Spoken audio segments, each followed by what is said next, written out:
नमस्कार दर्शक बंधु आपण को आम चैनल को स्वागत। आपणकर जदि मकर राशि होता है तेबे यही वीडियोटी आपण मानक पई सेतिपई निजर व्यस्त बहुल समय मध्यरु मात्र 10 मिनिट समय आपण निज पई दियंतु एवं जानंतु आपणकर आगामी नवेम्बर मासटी केमिति रहिबा। देखंतु एही नवेम्बर मासर राशिफल अन्य मास गुड़िक परि सामान्य राशिफल नुहे, कारण एही नवेम्बर मासरे देवगुरु बृहस्पति करुछंती बड़ परिवर्तन एवं गुरु आपणक राशि रे उच्च स्थिति रे रहिबा पई जाउछंती। कारण गुरुंकर गोचर आपणकर केन्द्र को बा सप्तम गृह को हेउची, जहा फल से ही गृहर शुभाशुभ फल को द्विगुणित करिवे।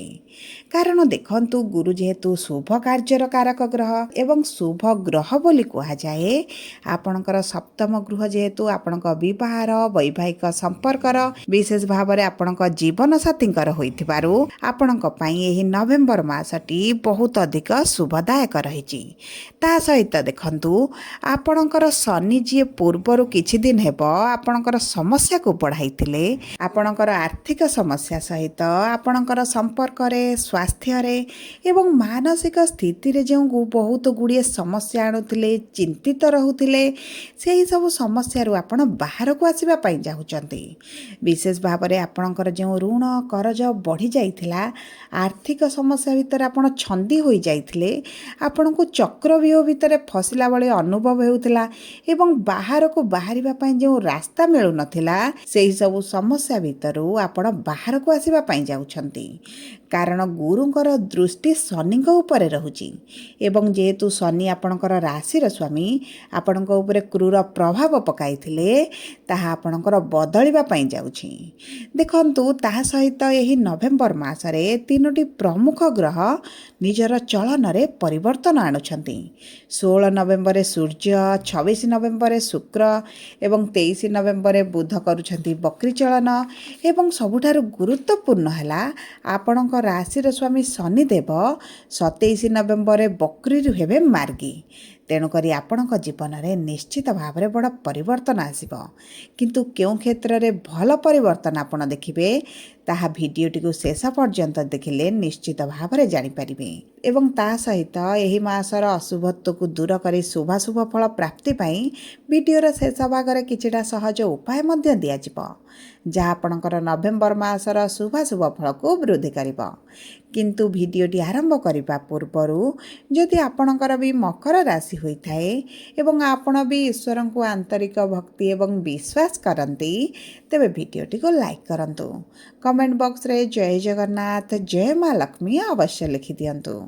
ता सहित आम सह जोगाजोग करबा पई वीडियोर मध्य भाग रे एक व्हाट्सएप नंबर टी दिया जाइछि, जो नंबर साहाय्य रे आपण आम सह जोगाजोग करी निजर नूतन कुंडली प्रस्तुत करि परिबे, कुंडली विश्लेषण कराई परिबे किंबा आपणकर चाकरी विवाह व्यवसाय प्रेम संपर्क शिक्षा स्वास्थ्य को नहीं किछि समस्या रहिछि ताहार सहजरे एवं स्वल्प मूल्य रे समाधान करि परिबे। सेतिपई आपण आम सह वीडियोर शेष पर्यंत जोड़ी होई रुहंतु एवं व्हाट्सएप नंबर माध्यम रे आम सह जोगाजोग करंतु। एबे आसंतु कार्यक्रमटी को आग को बढ़ाइबा एवं सर्वप्रथमे जानिबा एही नवेम्बर मासरे आपणकर कर्म क्षेत्र माने आपणकर चाकरी व्यवसाय किभଳି रहइबो। देखंतु आपणकर कर्मर गृहर स्वामी हेउचंती शुक्र, जे निज गृह रे विराजमान करिसंती एवं आपणकर मालव्य राजयोग बनाउछंती। ता सहित सूर्य नीच स्थिति रे रही नीच भंग राजयोग मध्य बनाउछंती। एवं देखंतु आपणकर भाग्यर स्वामी हेउचंती बुध, जे आपणकर लाभर गृह रे एवं लाभेशंक सहित मंगलंक सहित विराजमान होइछंती। तेणुकरी यही समयटी आपणक क्यारियर पई बहुत भल नूतन सुजोग नहीं आसुची। एही वर्षर अन्य मास गुड़िक अपेक्षा एही नवेम्बर मासटी आपणक क्यारियर पई बहुत भल जोग बनाउची। शुभ कार्य पई, शुभ कार्य आरंभ करिबा पई, शुभ डिसीजन नेबा पई, बड़ कार्य हाथ को नेबा पई देखंतु एही मासरे जदि आपण किछि कार्य हाथ को नियंती किबा नूतन व्यवसाय आरंभ करंती, नूतन चाकरी खोजुचंती तेबे बहुत भल जोग बनु ରହୁଛି ନିଶ୍ଚିତ ଭାବରେ ନୂତନ ବ୍ୟବସାୟ ଆରମ୍ଭ କରିପାରନ୍ତି। ନୂତନ ଚାକିରି ମନପସନ୍ଦର ଚାକିରି ଆପଣଙ୍କୁ ମିଳିପାରେ। ତା ସହିତ ଆପଣଙ୍କ କ୍ୟାରିୟର ସମ୍ବନ୍ଧିତ କିଛିଟା ବଡ଼ ଡିସିସନ୍ ମଧ୍ୟ ଆପଣ ନେଇପାରନ୍ତି। ଯଦି ଆପଣ ଚାକିରିରେ ପରିବର୍ତ୍ତନ ପାଇଁ ଚାହୁଁଥିଲେ ତେବେ ମଧ୍ୟ ଏହା ଆପଣଙ୍କ ପାଇଁ ବହୁତ ଅଧିକ ଶୁଭଦାୟକ ରହିବ। ଦେଖନ୍ତୁ ଭାଗ୍ୟ ଆପଣଙ୍କ ଯେହେତୁ ସାଥ ଦେଉଛି ଆପଣଙ୍କର ଇନକମ୍ ବଢ଼ିବ, ଆପଣଙ୍କର ପ୍ରଫିଟ୍ ବଢ଼ିବ ଏବଂ ଯଦି ଆପଣ କୌଣସି ଯୋଜନାରେ ଅର୍ଥ ବିନିଯୋଗ କରୁଛନ୍ତି ଆପଣଙ୍କର ପ୍ରଫିଟ୍ ନିଶ୍ଚିତ ଭାବରେ ବଢ଼ିବ। ବିଶେଷ ଭାବରେ ଆପଣଙ୍କ କର୍ମକ୍ଷେତ୍ରରେ ଆପଣଙ୍କ ବିରୁଦ୍ଧରେ ଯେଉଁ ରାଜନୀତି ଚାଲିଥିଲା, ଛୋଟ ଛୋଟ ଭୁଲ କାଢ଼ି ଆପଣଙ୍କୁ ଯେଉଁ ଅପମାନିତ କରାଯାଉଥିଲା, ଆପଣଙ୍କୁ ଯେଉଁ ନିଚା ଦେଖାହେଉଥିଲା ସେଥିରେ ଆପଣ ଭଲ ପରିବର୍ତ୍ତନ ଦେଖିବେ। ଆପଣଙ୍କ ମାନ ସମ୍ମାନ ବୃଦ୍ଧି ସହିତ ଆପଣଙ୍କ କର୍ମକ୍ଷେତ୍ରରେ ନୂତନ ପରିଚୟ ମଧ୍ୟ ଆପଣଙ୍କୁ ମିଳିବ। ଯଦି ଆପଣ ପ୍ରମୋସନ୍ ଚାହୁଁଥିଲେ, ପ୍ରମୋସନ୍ ପେଣ୍ଡିଂ ରହିଥିଲା ତେବେ ମଧ୍ୟ ଏହି ମାସରେ ଆପଣଙ୍କ ପ୍ରମୋସନ୍ ହୋଇଯିବାର ବହୁତ ଅଧିକ ସମ୍ଭାବନାଟି ଦେଖାଯାଉଛି। ତା ସହିତ ଦେଖନ୍ତୁ ଯଦି ଆପଣ କୋର୍ଟ କଚେରୀ କେସ୍ରେ କୌଣସି କର୍ମକ୍ଷେତ୍ରକୁ ନେଇ ଫସି ରହିଛନ୍ତି, ଆପଣଙ୍କ ଉପରେ ମିଥ୍ୟା ଆଲିଗେସନ୍ ଲାଗି ଆପଣଙ୍କୁ ଫସାଯାଇଛି ତେବେ ମଧ୍ୟ ସେହିଭଳି ବିପରୀତ ପରିସ୍ଥିତିରୁ ଆପଣ ବାହାରକୁ ଆସିବେ। ଆପଣଙ୍କର କର୍ମକ୍ଷେତ୍ରରେ ଚାଲିଥିବା ସମସ୍ୟା ଗୁଡ଼ିକ ଧୀରେ ଧୀରେ ଦୂର ହେବା ଆରମ୍ଭ ହେବ। ବିଶେଷ ଭାବରେ ଆପଣଙ୍କ ଉଚ୍ଚ ଅଧିକାରୀଙ୍କ ସହିତ ଆପଣଙ୍କର ଯେଉଁ ସମ୍ପର୍କରେ ତିକ୍ତତା ଚାଲିଥିଲା, ସମ୍ପର୍କ ଏତେଟା ଭଲ ଚାଲିନଥିଲା, ସେଥିରେ ମଧ୍ୟ ଆପଣ ବଡ଼ ପରିବର୍ତ୍ତନ ଦେଖିବେ। ଆପଣ ଏହି ସମୟ ମଧ୍ୟରେ ଜବ୍ ଚେଞ୍ଜ କରିବା ପାଇଁ ଯଦି ଚାହୁଁଛନ୍ତି, ପୁରୁଣା ଜବ୍ ଛାଡ଼ି ଅଧିକ ସାଲାରୀ ସହିତ ନୂତନ ଜବ୍ ଜଏନ୍ କରିବା ପାଇଁ ଚାହୁଁଛନ୍ତି ଏବଂ ସେହି ଚେଷ୍ଟାରେ ଲାଗିଛନ୍ତି ତେବେ ମଧ୍ୟ ଆପଣଙ୍କୁ ସେଥିରେ ବଡ଼ ସଫଳତା ମିଳିବ। ଯଦି ଆପଣ ନୂତନ ବ୍ୟବସାୟ କରିବା ପାଇଁ ଚାହୁଁଛନ୍ତି, ଆପଣ ଜବ୍ ଛାଡ଼ି ବ୍ୟବସାୟ କରିବା ପାଇଁ ଚାହୁଁଛନ୍ତି କିମ୍ବା ପୁରୁଣା ବ୍ୟବସାୟକୁ ଛାଡ଼ି ଆପଣ ନୂତନ ବ୍ୟବସାୟ ଆରମ୍ଭ କରିବା ପାଇଁ ଚାହୁଁଛନ୍ତି କିମ୍ବା ପୁରୁଣା ବ୍ୟବସାୟ ସହିତ ଆଉ ଏକ ବ୍ୟବସାୟ ଆରମ୍ଭ କରିବା ପାଇଁ ଚାହୁଁଛନ୍ତି ତେବେ ବହୁତ ଭଲ ସମୟ ରହିଛି। ଅର୍ଥର ଯଦି ଫଣ୍ଡର ଅଭାବ ରହୁଥିଲା, ଆପଣଙ୍କୁ ଇନଭେଷ୍ଟର ମିଳୁନଥିଲେ ସେଥିରେ ମଧ୍ୟ ଆପଣ ପରିବର୍ତ୍ତନ ଦେଖିବେ। ଆପଣଙ୍କୁ ଇନଭେଷ୍ଟର ମିଳିଯିବେ। ଲୋନ୍ ଯଦି ଚାହୁଁଛନ୍ତି ବ୍ୟବସାୟ ପାଇଁ ତାହା ମଧ୍ୟ ଆପଣଙ୍କୁ ପ୍ରାପ୍ତି ହେବ।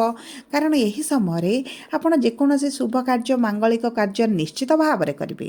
ଯଦି ଆମେ ଆପଣଙ୍କର ଆର୍ଥିକ ସ୍ଥିତିକୁ ଦେଖିବା ତେବେ ଦେଖନ୍ତୁ ଆପଣଙ୍କର ଅର୍ଥର ଗୃହରେ ରାହୁ ବିରାଜମାନ ହୋଇଛନ୍ତି ଏବଂ ଶନି ଆପଣଙ୍କର ଦ୍ୱିତୀୟ ଗୃହର ସ୍ୱାମୀ ହୋଇ ତୃତୀୟ ଗୃହରେ ବିରାଜମାନ ଅଛନ୍ତି। ରାହୁ ଆପଣଙ୍କ ଚାଲାକ ଚତୁର ବୁଦ୍ଧିମାନ କରିବା ସହିତ ଆପଣଙ୍କର ଅର୍ଥ ସେଭିଂ ଅର୍ଥ ରୋଜଗାରକୁ ବୃଦ୍ଧି କରିବେ। ଏହି ସମୟରେ ଆପଣ ଅଧିକାଂଶ କର ଯୋଗୁଁ ଶୁଝିବା ପାଇଁ ସକ୍ଷମ ହେବେ।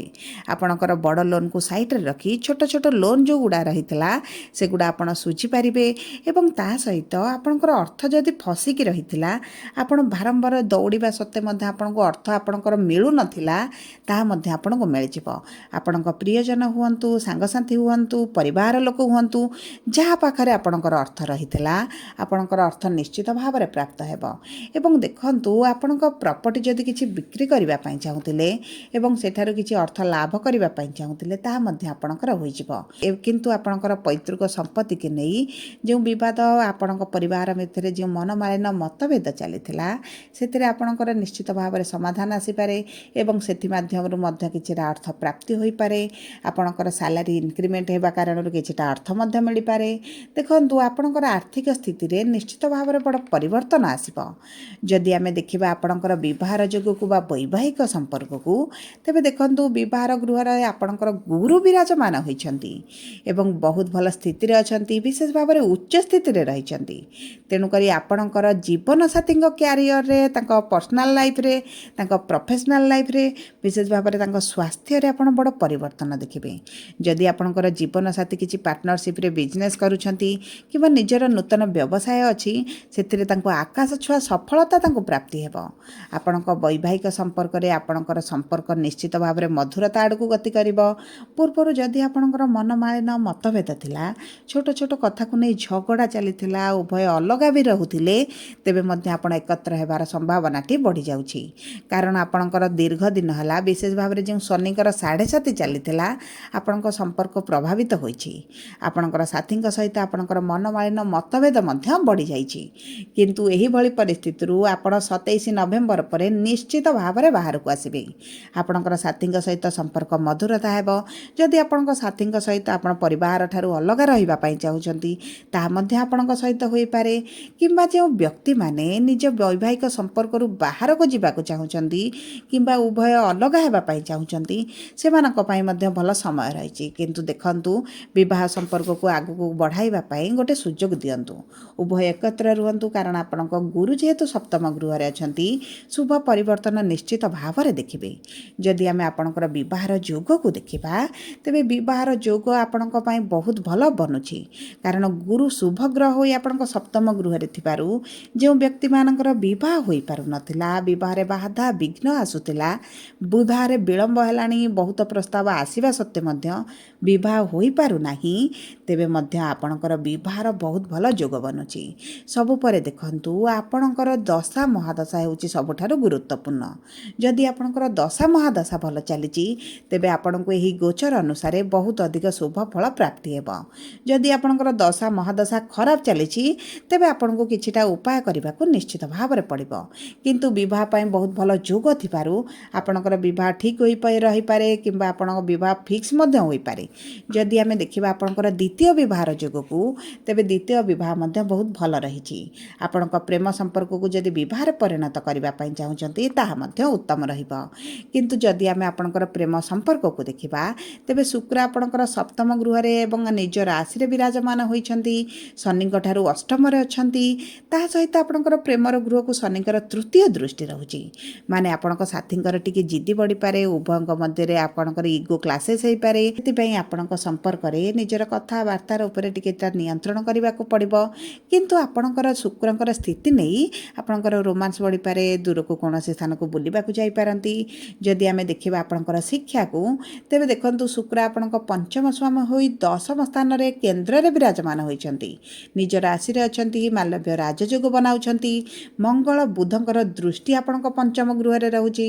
ତେଣୁକରି ପୂର୍ବରୁ ଆପଣଙ୍କର ଯେଉଁ କନଫ୍ୟୁଜନ୍ ରହୁଥିଲା, ମନରେ ସନ୍ଦେହ ରହୁଥିଲା, ସମସ୍ୟା ରହୁଥିଲା, ଶିକ୍ଷାରେ ଆପଣ ବିଭିନ୍ନ ପ୍ରକାର ସମସ୍ୟା ଦେଖୁଥିଲେ, ସେଥିରୁ ଆପଣ ନିଶ୍ଚିତ ଭାବରେ ବାହାରକୁ ଆସିବେ। ଯଦି ଆମେ ଦେଖିବା ଆପଣଙ୍କର ସ୍ୱାସ୍ଥ୍ୟକୁ, ତେବେ ଆପଣଙ୍କର ପ୍ରଥମ ଗୃହର ସ୍ୱାମୀ ବା ରାଶିର ସ୍ୱାମୀ ହେଉଛନ୍ତି ଶନି, ଯିଏ ଆପଣଙ୍କ ତୃତୀୟ ଗୃହରେ ବିରାଜମାନ ହୋଇଛନ୍ତି। ଶୁକ୍ର ଆପଣଙ୍କର କେନ୍ଦ୍ରରେ ଅଛନ୍ତି, ମଙ୍ଗଳ ତ୍ରିକୋଣରେ ଅଛନ୍ତି। ତେଣୁକରି ଆପଣଙ୍କର ସ୍ୱାସ୍ଥ୍ୟ ସଠିକ୍ ରହିବ। ପୂର୍ବରୁ ଯଦି ଆପଣଙ୍କର ହାତରେ ଗୋଡ଼ରେ ଅସ୍ଥି ସମ୍ବନ୍ଧିତ କିଛିଟା ସମସ୍ୟା ଚାଲିଥିଲା, ସେଥିରୁ ଆପଣ ଧୀରେ ଧୀରେ ଉପଶମ ପାଇବେ। କିନ୍ତୁ 16 ନଭେମ୍ବର ପରେ ଆପଣଙ୍କର ଟିକେ ଇନଫେକ୍ସନ୍ ବଢ଼ିପାରେ, ଆପଣଙ୍କୁ ଥଣ୍ଡା, ଜ୍ୱର, ଖାସ ଏହିଭଳି ଋତୁକାଳୀନ ସମସ୍ୟା ଦେଖିପାରନ୍ତି। କିନ୍ତୁ ଆପଣଙ୍କର ବଡ଼ କୌଣସି ସମସ୍ୟା ଦେଖାଯିବ ନାହିଁ।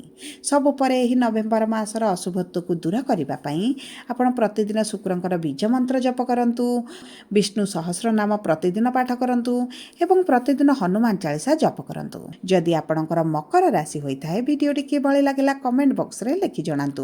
ଯଦି ପ୍ରଥମ ଥର ଆମ ଚ୍ୟାନେଲକୁ ଆସିଛନ୍ତି, ଚ୍ୟାନେଲଟିକୁ ସବସ୍କ୍ରାଇବ୍ କରନ୍ତୁ। ଧନ୍ୟବାଦ।